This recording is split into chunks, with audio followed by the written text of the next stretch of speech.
Salary structure है, salary process है, उसके अकॉर्डिंग आई थिंक 60,000 से ऊपर ही जानी चाहिए। यहाँ पर जो आपकी क्वालिफिकेशन होनी चाहिए वो या तो ग्रेजुएट और नहीं तो जैसा मैंने बताया अंडर ग्रेजुएट अगर आप हैं तो अगर आप एयरलाइन एयरपोर्ट में जॉब पाना चाहते हैं और ग्रेजुएशन आपका कंप्लीट नहीं हुआ है, आप अभी ग्रेजुएशन कर रहे हैं, तो ये वैकेंसी आपके लिए काफ़ी हेल्पफुल है। आप यहाँ पर अप्लाई कर सकते हैं और मेरे समझ से आपको बिना किसी डाउट के अप्लाई ज़रूर करना चाहिए। और इससे भी बड़ी बात, आप अपने लोकेशन में जॉब चाहते हैं, अपने घर के आसपास जॉब चाहते हैं, यहाँ पर आपकी सैलरी डिपेंड करेगी आपके एक्सपीरियंस, आपके इंटरव्यू, आपके प्रेजेंट सैलरी। 3 क्वेश्चन का आंसर अगर आपके साइड से हाँ है या फिर ना भी है तो ये जॉब आपके लिए, तो ये वीडियो आपके लिए काफ़ी हेल्पफुल होने वाला है।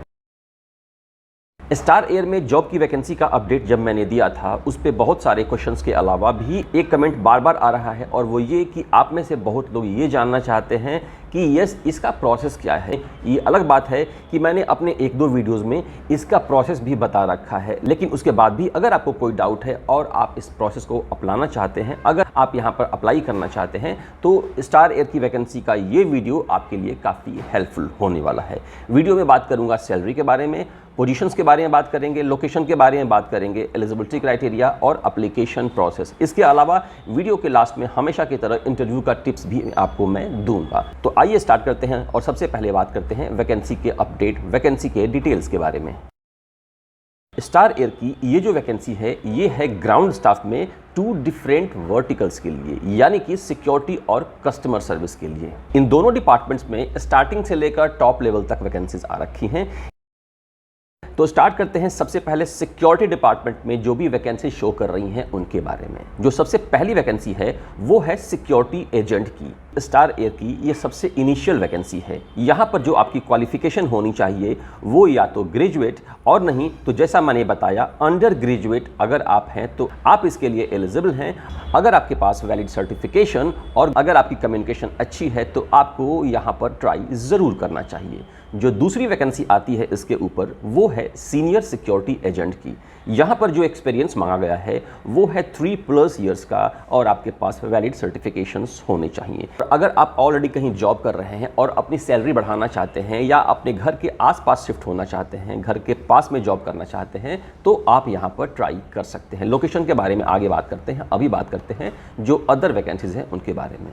सिक्योरिटी एजेंट और सीनियर सिक्योरिटी एजेंट के बाद जो अगली वैकेंसी आती है वो है थोड़े से सीनियर लेवल की और वो है सिक्योरिटी सुपरवाइज़र। यहाँ पर जो एक्सपीरियंस मांगा गया है वो मांगा गया है 4 ईयर्स का, यानी कि 4 साल का आपके पास होना चाहिए और वैलिड आपके पास सर्टिफिकेशंस होने चाहिए। सबसे जो अच्छी वैकेंसी है, सबसे जो टॉप लेवल की वैकेंसी यहाँ पर सिक्योरिटी डिपार्टमेंट में शो कर रही है वो है असिस्टेंट मैनेजर की। इसके लिए आपके पास 5+ ईयर्स का एक्सपीरियंस होना चाहिए जिसमें वैलिड बेसिक एप्सेक और स्किलर्स की रिक्वायरमेंट आपको यहाँ पर है। ग्राउंड स्टाफ में सिक्योरिटी डिपार्टमेंट की इस वैकेंसी के बाद अब हम बात करते हैं कस्टमर सर्विस की वैकेंसीज के बारे में, जिसमें सबसे जो पहली वैकेंसी है वो आती है ट्रेनी कस्टमर सर्विस एग्जीक्यूटिव। यहाँ पर आपकी क्वालिफिकेशन होनी चाहिए ग्रेजुएट या फिर अंडर ग्रेजुएट। तो अगर आप एयरलाइन एयरपोर्ट में जॉब पाना चाहते हैं और ग्रेजुएशन आपका कंप्लीट नहीं हुआ है, आप अभी ग्रेजुएशन कर रहे हैं, तो ये वैकेंसी आपके लिए काफ़ी हेल्पफुल है। आप यहाँ पर अप्लाई कर सकते हैं और मेरे समझ से आपको बिना किसी डाउट के अप्लाई ज़रूर करना चाहिए। ग्राउंड स्टाफ में कस्टमर सर्विस डिपार्टमेंट में जो अगली वैकेंसी है वो है कस्टमर सर्विस एग्जीक्यूटिव, जिसके लिए एक्सपीरियंस जो मांगा गया है वो है 1 to 2 ईयर्स का एयरलाइन एयरपोर्ट सर्विसेज में। इसके अलावा जो अगली वैकेंसी आती है वो है सीनियर कस्टमर सर्विस एग्जीक्यूटिव। यहाँ पर जो एक्सपीरियंस मांगा गया है वो है 4+ ईयर्स का एयरलाइन एयरपोर्ट के जॉब में। जो सबसे अच्छी और बेस्ट वैकेंसी यहाँ पर मैं देख पा रहा हूँ कस्टमर सर्विस में वो है एयरपोर्ट मैनेजर की। इसके लिए जो रिक्वायरमेंट मांगी गई है, एलिजिबिलिटी क्राइटेरिया, उसमें आपको 10 ईयर्स का, मिनिमम 10 ईयर्स 10 साल का एयरलाइन एयरपोर्ट का एक्सपीरियंस होना चाहिए रिलेवेंट फील्ड में। मैं यही कहूँगा कि अगर आप कहीं भी कस्टमर सर्विस का काम कर रहे हैं तो आपको यहाँ पर एक बार ट्राई ज़रूर करना चाहिए। एलिजिबिलिटी क्राइटेरिया के बाद अब बात करते हैं इसके लोकेशन के बारे में, यानी कि ये वैकेंसी कहाँ की है। सो फ्रेंड्स, जैसा कि मैंने बताया ये जो वैकेंसी है कहीं भी आपको हो सकती है। व्हाट आई मीन टू से कि एयरलाइन ने अभी इसके लिए स्पेसिफाई नहीं किया है। एयरलाइन के रिक्वायरमेंट के अकॉर्डिंग आपको कहीं भी शिफ्ट किया जा सकता है, कहीं भी आपको भेजा जा सकता है। और अब बात करते हैं द मोस्ट इंपॉर्टेंट पार्ट, वो आती है सैलरी की, यानी कि सैलरी कितनी मिलेगी।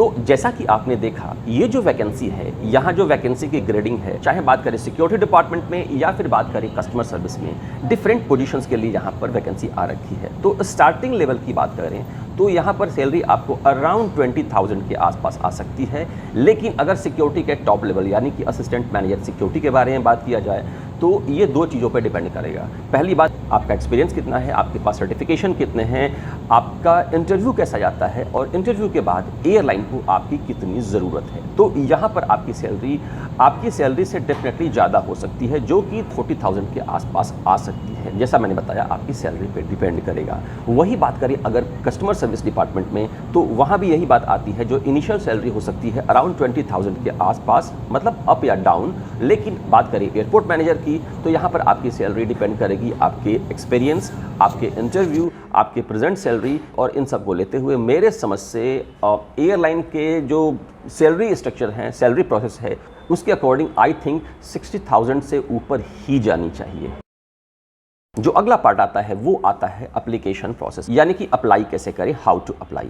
तो चाहे बात करें कस्टमर सर्विस या बात करें सिक्योरिटी डिपार्टमेंट के रिगार्डिंग, अगर आप दोनों में से किसी एक के लिए भी अप्लाई करना चाहते हैं तो वीडियो के डिस्क्रिप्शन में मैंने इस एप्लीकेशन का लिंक डाल रखा है। कुछ इस तरह का वेब पेज आपको होता है, ये आप देख पा रहे हैं। ये वो एलिजिबिलिटी क्राइटेरियाज हैं, आप इसको दोबारा से गो थ्रू कर लीजिएगा। ये है कस्टमर सर्विस का, नीचे आप आएंगे तो आपको यहाँ से अप्लाई नाउ पे क्लिक करना होगा। सिक्योरिटी डिपार्टमेंट के एप्लीकेशन प्रोसेस में सबसे पहले आपको ये बता देना है कि आप कौन से वर्टिकल के हैं, कि आप कौन से डिपार्टमेंट के लिए यानी कि कौन से पोजीशन के लिए अप्लाई कर रहे हैं। उसके बाद आपको आ जाना है मिस्टर मिसेज, अपना नाम डाल दीजिए, email address, contact number, contact address, passport number, nationality, इन सबको डालने के बाद जो आपके एकेडमिक डिटेल्स हैं आप उसको वहाँ फिलअप कीजिए। एक्सपीरियंस अगर आपके पास है तो वो यहाँ पर डाल दीजिए।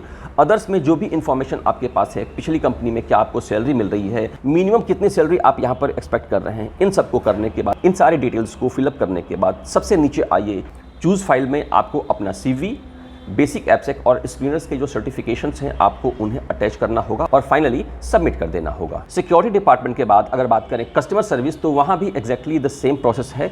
वहाँ भी आपको पूरा डिटेल फिलअप करने के बाद आपको सबमिट करना है। सबमिट करने के बाद जो भी डिटेल्स आपको मिलते हैं आप उन्हें नोट कीजिए और उसके बाद आपको एयरलाइन के साइड से इन्विटेशन मेल का वेट करना है कि यस आपको आना है इस पर्टिकुलर लोकेशन पे। एक बात ध्यान दीजिएगा, ये इन्विटेशन बेस्ड इंटरव्यू है, यानी कि अप्लाई करने के बाद अगर आपके पास रिवर्ट मेल आता है इंटरव्यू के लिए तभी आप इसके लिए जा सकते हैं। तो अगर आप जा रहे हैं इंटरव्यू के लिए तो इंटरव्यू की तैयारी के लिए नीचे वाले वीडियो को और इंडिगो एयरलाइन की लेटेस्ट वैकेंसी के बारे में जानने के लिए ऊपर वाले वीडियो को जरूर देखें। चैनल काम का लगा सब्सक्राइब जरूर कर लीजिएगा। Best of luck.